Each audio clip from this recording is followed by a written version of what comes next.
नमस्कार। जरा सोचिए, दो देश लगभग एक ही समय पर एक जैसा ही सपना देखते हैं, एक मॉडर्न फाइटर जेट बनाने का। ये कहानी है 1980 के दशक की शुरुआत की, लेकिन इसके बाद दोनों की राहें इतनी अलग हो गईं कि किसी ने सोचा भी नहीं होगा। आज हम इन्हीं दो जेट्स की दिलचस्प कहानी को समझने वाले हैं। और फर्क देखें, कोई छोटा मोटा नहीं है। एक तरफ स्वीडन का ग्रिपेन जो सिर्फ 14 साल में तैयार हो गया, और दूसरी तरफ भारत का तेजस जिसे लगे पूरे 33 साल, मतलब लगभग 20 साल का फासला। किसी भी मिलिट्री प्रोजेक्ट के लिए ये पूरी एक पीढ़ी के बराबर है। तो सवाल यही उठता है कि आखिर ऐसा हुआ कैसे? जब शुरुआत इतनी एक जैसी थी तो अंजाम इतना अलग क्यों? आज हम इसी पहेली को सुलझाएंगे, उन फैसलों, चुनौतियों और हालात को समझेंगे जिन्होंने इन दोनों जेट्स की किस्मत लिख दी। तो चलिए कहानी की बिल्कुल शुरुआत में चलते हैं, यानी 1980 के दशक में। उस वक्त स्वीडन और भारत दोनों ही अपने लिए एक नए फाइटर प्लेन बनाना चाहते थे, और कमाल की बात यह है कि दोनों के लक्ष्य लगभग एक जैसे ही थे। अगर आप कागज पर देखें तो ये दोनों प्रोजेक्ट्स बिल्कुल जुड़वा लगते थे। दोनों को हल्का सिंगल इंजन वाला फाइटर जेट होना था।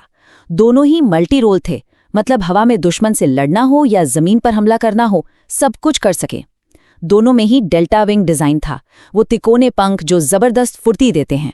और दोनों में ही उस जमाने की सबसे advance technology fly by wire control system का इस्तेमाल होना था। और हाँ, दोनों का मकसद भी एक ही था, अपने पुराने पड़ चुके जहाजों के बेड़े को रिटायर करना। तो पहले कहानी के एक हिस्से को देखते हैं, स्वीडन का ग्रिपेन। ये प्रोजेक्ट रफ्तार और कामयाबी का एक बेहतरीन उदाहरण है। स्वीडन की स्पीड वाकई कमाल की थी। सिर्फ 14 साल के अंदर ये प्लेन एक आइडिया से बढ़कर स्वीडिश एयरफोर्स का हिस्सा बन चुका था। और ऐसा नहीं है कि सब कुछ आसान था। 1989 में उनका एक प्रोटोटाइप टेस्ट फ्लाइट के दौरान क्रैश भी हो गया था, लेकिन इस बड़े झटके के बावजूद वो रुके नहीं और तेजी से अपने काम में लगे रहे। और नतीजा आज सबके सामने है। अब तक 270 से ज्यादा ग्रिपेन जेट्स बन चुके हैं। ये सिर्फ स्वीडन में ही नहीं, बल्कि दुनिया के कई और देशों की वायुसेनाओं में भी शामिल हैं। ये दिखाता है कि उनका प्रोग्राम इंजीनियरिंग और प्रोडक्शन दोनों ही मामलों में कितना सफल रहा। ग्रिपेन की कामयाबी का एक और बड़ा राज है इसकी कीमत। इसे उड़ाने का हर घंटे का खर्च लगभग $4,500 है, जो कि दूसरे मॉडर्न फाइटर जेट्स के मुकाबले बहुत ही कम है, और इसी वजह से ये दुनिया भर में इतना पॉपुलर हुआ है। अब कहानी का रुख भारत की तरफ मोड़ते हैं। तेजस का सफर बहुत लंबा और मुश्किलों भरा रहा, लेकिन इसे एक नाकामी की तरह देखना ठीक नहीं होगा। ये असल में जीरो से शुरुआत करके एक बहुत बड़ी काबिलियत हासिल करने की कहानी है। अब जरा तेजस की टाइमलाइन पे नजर डालिए। ये ग्रिपेन से बिल्कुल अलग है। प्रोग्राम को मंजूरी मिलने से लेकर एयरफोर्स में शामिल होने तक पूरे 33 साल लग गए। सोचिए, 3 दशक से भी ज्यादा। ये कहानी है जबरदस्त धैर्य की और अनगिनत मुश्किलों से लड़ने की। तो सवाल ये है कि इतनी देर हुई क्यों? पहली और सबसे बड़ी वजह थी ब्यूरोक्रेसी, यानी हमारी सरकारी कार्यप्रणाली। ये पूरा प्रोजेक्ट कई अलग अलग सरकारी एजेंसियों के बीच बटा हुआ था।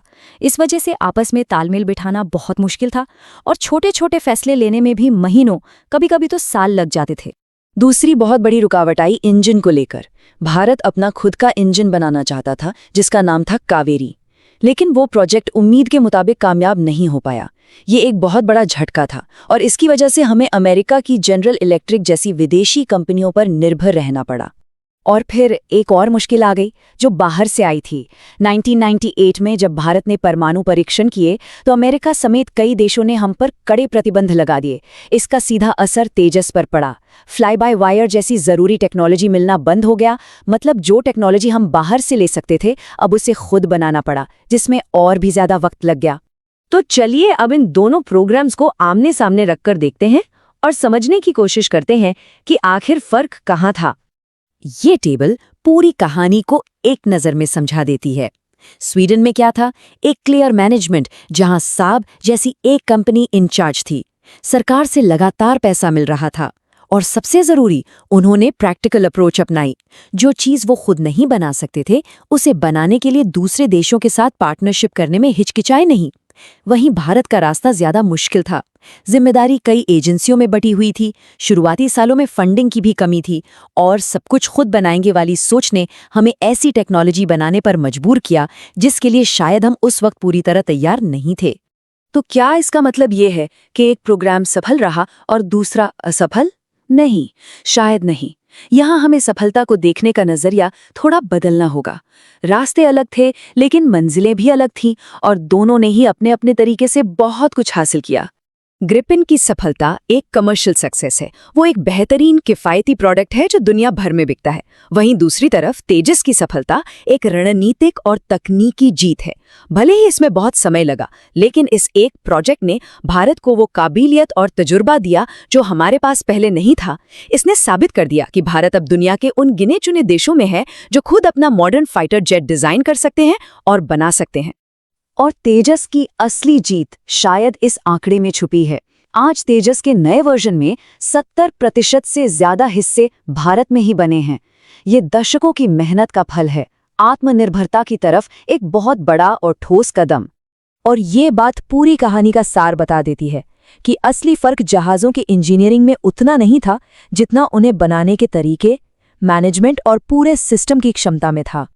तो आखिर में सवाल यही बचता है, क्या कभी-कभी मैराथन दौड़ना स्प्रिंट से ज्यादा फायदेमंद होता है?